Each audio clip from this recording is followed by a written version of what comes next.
Sintonía con nosotros. Esto es el rumbo de la tarde. Estamos en tiempo de nuestra entrevista. Vamos a hablar de impuestos con Magín Díaz. Fue director de impuestos internos, fue subsecretario de finanzas, asesor en economía, es ingeniero industrial, entre muchas cosas más. Magín, buenas tardes. Gracias por acompañarnos. Bienvenido. Hola, buenas tardes. Encantado de estar aquí con ustedes. Valentín Medrano también ahí en cabina. ¿Cómo no? Yo quiero empezar. Saludo, ¿cómo está usted, Muy ingeniero? Un bien. placer. Bienvenido a este espacio, que es suyo. Si usted quiere, se lo hacemos con papeles para que esté claro que sí que es suyo. Pero ¿cómo un ingeniero industrial, cómo fue ese crossover hacia el mundo impositivo, dicho sea de paso, con una gran estela, que le precedió y que también, o le precede actualmente, que marcó ciertos puntos positivos en la administración tributaria en la República Dominicana? Pero ¿cómo se hace el crossover? Si guarda alguna relación, ingeniero, pero digo, felicitándolo, claro está, por lo que usted hizo desde la Administración de Impuestos Internos, pero ¿cómo fue? ¿Qué pasó ahí? Bueno, es sencillo. Yo estudié ingeniería industrial en INTEC y el Banco Interamericano de Desarrollo hizo un programa de becas a nivel de Latinoamérica eh, ¿Mm? exclusivamente para ingenieros para que se fueran a estudiar economía a la Universidad Católica de Chile. Y querían ingenieros por el background en matemáticas, sobre todo. Entonces, eh, seleccionaron 5 o 6 personas de algunos países de América Latina. Ese es un programa que duró más de 15 años. Luego fueron muchísimos dominicanos que tienen su maestría en la Universidad Católica de Chile. Entonces, creo que yo me fui en el segundo grupo.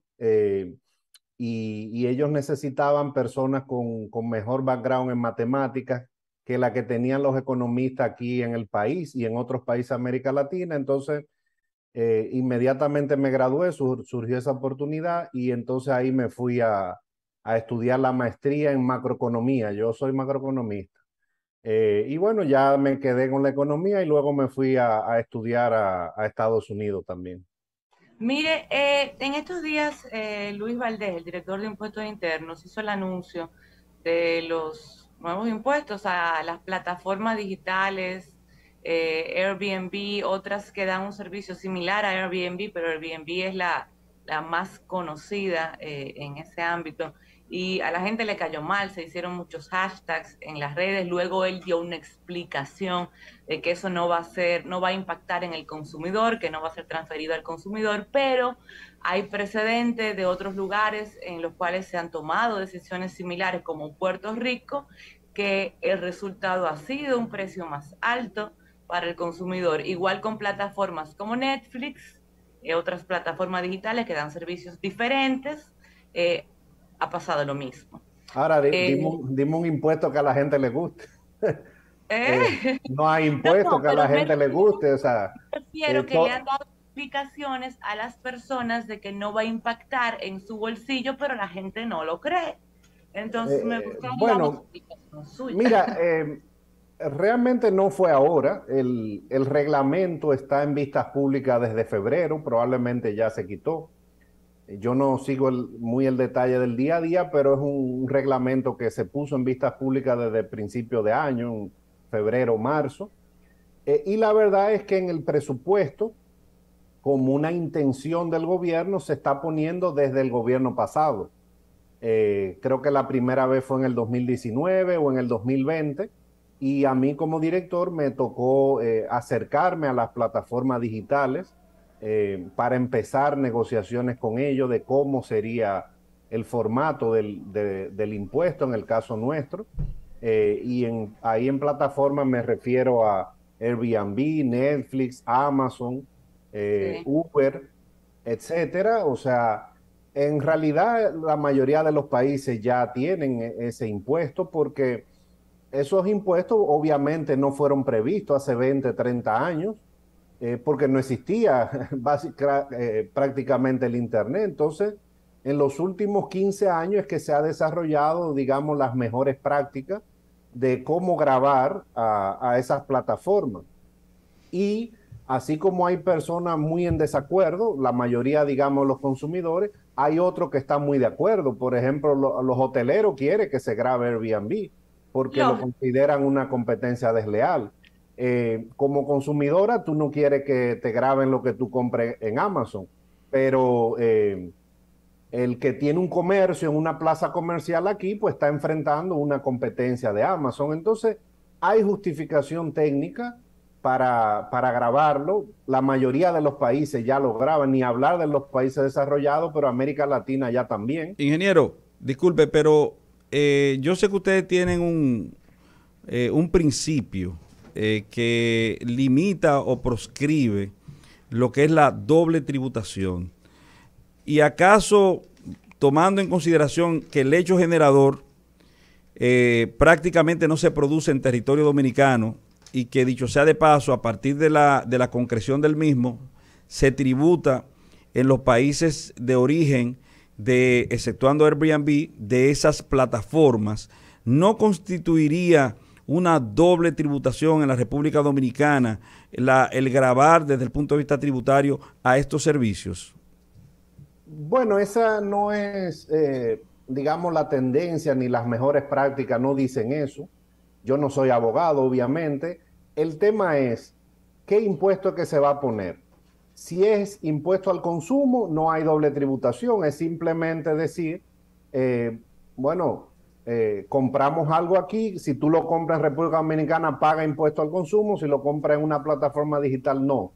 Entonces, lo que han dicho los organismos internacionales que rigen, digamos, las mejores prácticas es, bueno, en igualdad de condiciones, de competencia, pues todo el mundo debería pagar. Entonces, si es impuesto al consumo, no es doble tributación. Y lo otro es que esas empresas están generando una renta muy grande aquí indirectamente a través del consumo. Entonces, lo que dice la OCDE, por ejemplo, es, espérate, el país se puede apropiar de una parte de esa renta. Eh, Ahora hay que ver cómo queda el reglamento, qué es lo que se va a cobrar, si es impuesto al consumo, si es impuesto sobre la renta a las plataformas, porque ahí es que vamos a saber en definitiva quién es que va a cargar con el impuesto y qué capacidad de trasladarlo va a haber. Probablemente esas plataformas van a trasladar el impuesto, pero hay que ver cómo queda el reglamento. Ahora, esa es la parte, digamos, teórica de las mejores prácticas, de que se ha puesto desde la gestión anterior. La pregunta es si es el momento, eso es otra cosa. ¿Y usted Eh, cree que es el momento? Mira, Usted, ya lo que he dicho y tengo que ser consistente es, o sea, como dije, la mejor práctica es esa, pero yo creo que a este gobierno el momento de poner impuestos ya le pasó. Trató en el 2020, trató en el 2021, ha tratado de hacer unas normas para el sector agropecuario, para los médicos, o sea, no, yo creo que hay que dejar esa discusión para la discusión de una gran reforma integral que el país necesita. Exacto, doctor, una hablando de pregunta. timing, de sentido de oportunidad, Pero esa es mi humilde opinión, no sé. Miguel Seara Hatton, aunque ya no está en economía, sino en medio ambiente, sorprendió en estos días con unas declaraciones, ya estando en medio ambiente, diciendo en un programa de televisión que la reforma fiscal es inminente. Y digo que sorprendió por haberlo dicho en este momento. Quizás no era el momento. ¿Cuál es su Eh, opinión de eso? bueno, no era el momento porque ya el tema es que el presidente ya cerró el camino, porque desistió de la reforma y lo dijo muy claro el año pasado. Pero los funcionarios pues, han mantenido vivo eso. Yo aquí no creo que el presidente vaya a mandar una reforma este año o el año próximo, o sea, no creo que está en su mente, pero lo que dijo el ex ministro de Economía es, bueno, hemos tratado de hacer lo mejor para bajar el gasto, para eficientizarlo, y tenemos el mismo déficit. Eso es lo que él dijo. Pero eso es algo que los economistas sabemos desde hace años. Por lo menos lo que trabajamos en macroeconomía y en finanzas públicas. Aquí hay un déficit estructural. ¿Y qué significa eso? Que por más que tú hagas, no baja. Entonces, ¿cuánto es el déficit esperado este año del gobierno? 3.6% del PIB. Esos son 3.600 millones de dólares. ¿Cuál fue el déficit promedio antes de la pandemia, en los 10 años antes? 3.6% del PIB. Entonces, cambió el gobierno con un nuevo partido, ha hecho muchísimos ajustes en el gasto, obviamente ha hecho gasto extraordinario por la pandemia y por el tema de salud, por la crisis de precios, pero al final tú tienes el mismo déficit. Entonces ya lo que él está diciendo es un cambio en su narrativa. Lo que decía Miguel antes, cuando estaba en la oposición, era no, nosotros vamos a llegar, la corrupción se lleva todo, vamos a bajar el gasto, vamos a bajar el déficit y no va a haber que poner nuevos impuestos. Ahora lo que está diciendo, bueno, hemos hecho lo mejor y seguimos haciendo lo mejor para manejar la calidad del gasto, pero aún así tenemos un déficit. O sea, no es un tema de calidad, es un tema de cantidad. Y ingeniero, eso en algún momento va a llevar a un aumento de impuestos. Exacto, ingeniero. Danisa Peña de este lado. Una pregunta, el tema entonces, bueno, ya usted mencionó el tema del gasto, pero ¿cuál es su opinión en el tema de la inversión pública que ha hecho esta gestión en estos 2 años? Bueno, la inversión pública es la que es baja, que ese es uno de los problemas que está enfrentando el gobierno. El gobierno es conservador, es responsable fiscalmente hablando, y eso está bien para el país, pero ¿cómo ha podido hacer ese gasto extraordinario en subsidio a los combustibles, en las vacunas, etcétera, manteniendo un déficit muy razonable? Bueno, bajando el gasto de inversión. ¿Cuál fue la inversión promedio del 2000 al 2010 del gobierno? 4% del PIB. ¿Cuánto fue del 2010 al 2020? 3% del PIB. ¿Cuánto ha sido en estos primeros 2 años del gobierno? 2% del PIB o 2.3%. Entonces, yo creo que la inversión es baja. Hay gente que le gusta eso, que mientras el gobierno menos gaste, mejor. Pero eso es llevar el argumento al extremo. Yo creo que el país necesita un poco más de inversión en infraestructura, inversión pública, pero no la puede hacer por la restricción presupuestaria que tiene. Exacto. Y en el tema de la inversión, ¿qué usted opina en el tema de la privatización de las empresas del Estado Dominicano? Por ejemplo, el tema del Fideicomiso Punta Catalina, el tema de las EDES. La próxima llamada. ¿Y qué le parece? ¿Cómo va a ser, ingeniero? Mira, no, yo te voy a decir, yo creo que ese era el plan del gobierno inicialmente. Inicialmente, sí. Porque lo puso en el presupuesto del 2021, no dio detalles, pero dijo, en el año 2021 vamos a vender activos del Estado, del sector eléctrico, no le puso apellido, sino no estaba claro si era Punta Catalina, si eran las EDES, pero puso un monto de 87,000 millones de pesos vamos a recibir de ya sea privatización o capitalización o como tú le llames. Pero no hizo el cálculo político de la oposición política que iba a tener. Ahora el medio país es antiprivatizador. Cuando hay empresas que tal vez se justifique la entrada del sector privado, como las empresas distribuidoras. Entonces yo creo que al igual que con los impuestos, pues ese momento ya pasó, ya eso, la discusión de privatizar va a tener que hacer en otro periodo de gobierno. Ahora, eso no quita que el gobierno pueda hacer acuerdos de algún tipo, tal vez no privatizar completamente algunas empresas, pero vender un porcentaje, por ejemplo, que ese era el plan con Punta Catalina desde el gobierno anterior y también de este. O sea, hay algunas cosas que yo creo que se justifican desde el punto de vista técnico. Ingeniero, disculpe, pero usted maneja algunas encuestas porque no sé si fue que se le zafó, se le chispoteó, pero usted dijo en otro periodo de gobierno podrá ser la égida de este gobierno. Bueno, ¿usted maneja alguna encuesta que tendencia esa posibilidad?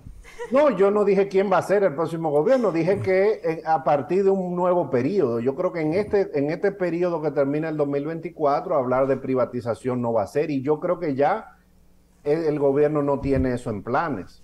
El gobierno sí está haciendo una apuesta por las alianzas público-privadas, pero eso no es tan fácil. Fíjate, luego de 2 años de gobierno, ¿cuántas alianzas público-privadas hay en la práctica? Tal vez hay una, no sé bien en Pedernales Pedernales. si es fideicomiso o es Exacto. APP, pero no hay Sí. 20 proyectos de inversión como algunos esperaban. Entonces, eso toma tiempo también. Pero yo creo que involucrar al sector privado es un buen complemento al déficit de inversión que hay pública en el país. ¿Qué le parece si nos abocamos a una reforma fiscal en términos integrales en la República Dominicana? ¿Cuál es su opinión al respecto? Bueno, eso es lo que manda la ley. Eh, Eso es lo que dice la estrategia de desarrollo que está aprobada desde hace 10 años, creo ya. ¿Y en qué Sí, debe en consistir? 2012 la ley. ¿En qué debe 1-12. consistir, Ujú. ingeniero, esa? Excelente pregunta. Cada persona tiene una respuesta diferente. Ok, yo quiero saber la suya. Eh, bueno, para empezar, la referencia de reforma integral es la de 1992, cuando se hizo el Código Tributario. Digamos porque ahí se tocaron todos los impuestos, se creó el marco legal que es el código, se hizo una reforma arancelaria y también se hicieron otras reformas en la economía. Entonces, cuando se habla de integral, bueno, habría que ver el gasto público, habría que ver el tema de las exenciones. El tema es que discutir impuestos es muy difícil en el marco de, por ejemplo, del Consejo Económico y Social, porque todo el mundo entiende que hay que pagar más impuestos, pero que sea el otro que pague. No, entonces, cada sector va a jalar para su lado. Eso al final eh, primero, esa reforma integral del 92 se hizo porque la crisis obligó a esa discusión. Hubo una crisis, la crisis macroeconómica más grande. Y segundo, no se ponían de acuerdo. Y Balaguer pasó una parte de la reforma por decreto y la implementó. Y un año después, el Congreso aprobó, pero ya Balaguer la estaba implementando. Entonces eso no se puede Pero, hacer en pero, esta época. pero en un hipotético que no es tan distante, porque usted hace apenas 2 años era director de impuestos internos y lo hizo muy bien. Eso es plausible. Pero en un hipotético, la magia de Magín, ¿cómo No, se manifestaría desde el punto de mira, vista de entender cuál es el macrointerés nacional? ¿Qué usted haría desde el punto de vista impositivo? ¿Qué impuesto usted crearía o cuál no, impuesto eficientizaría? mira, es que lo primero es que en el marco de esa discusión, las fuerzas políticas y sociales tienen que llegar a un acuerdo de qué tamaño del Estado quieren. Lo que dijo la estrategia de desarrollo es, bueno, nosotros queremos un Estado más grande del que tenemos. Eso es lo que decía la estrategia de desarrollo en el 2012, firmada por todo el mundo y aprobada en el Congreso. Para eso hay que aumentar los ingresos para llevar el país en el 2022, 2023 a una presión tributaria por encima del 20%. Esas eran las metas originales. Eso fue lo que el país acordó. ¿Por qué?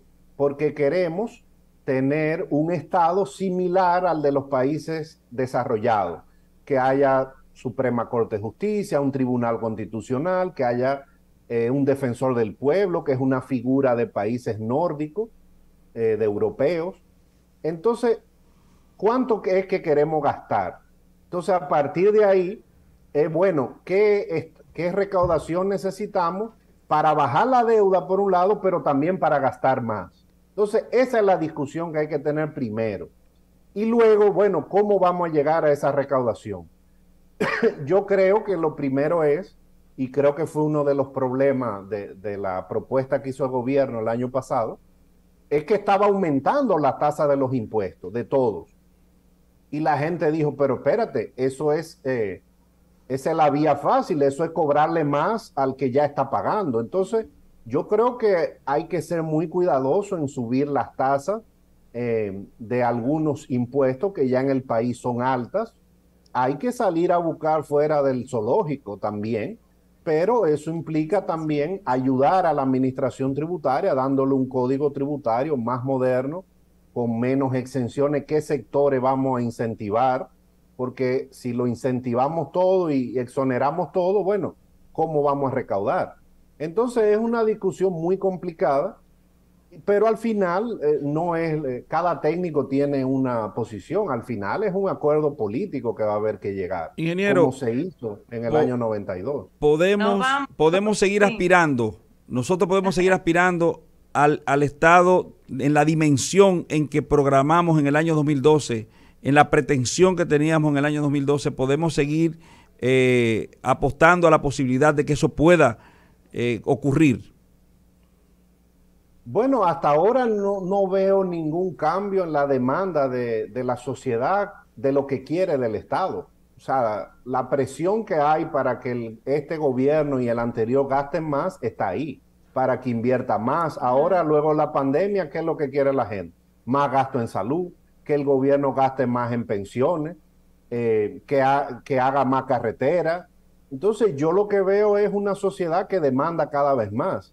Si eso no es lo que se quiere, bueno, entonces vamos a ver qué gasto público entonces vamos a bajar. Yo creo que el gobierno ha intentado seriamente bajar el gasto y no ha podido. Estamos, por ejemplo, este año el déficit del gobierno, que el mismo gobierno ha dicho, ha estimado, va a ser 220.000 millones de pesos. Entonces, si no se puede bajar el gasto, entonces van a tener que subir los ingresos de alguna forma.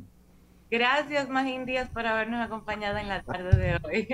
Un buen bombardeo. Gracias, ingeniero. Bien, muy bien. Gracias a Y a usted. ustedes, gracias por la sintonía. Mañana a las 4 estaremos aquí para otra entrega de este programa. Mientras tanto, nos despedimos. Les deseamos un feliz resto del día y sigan con la programación de Rumba. Hasta mañana.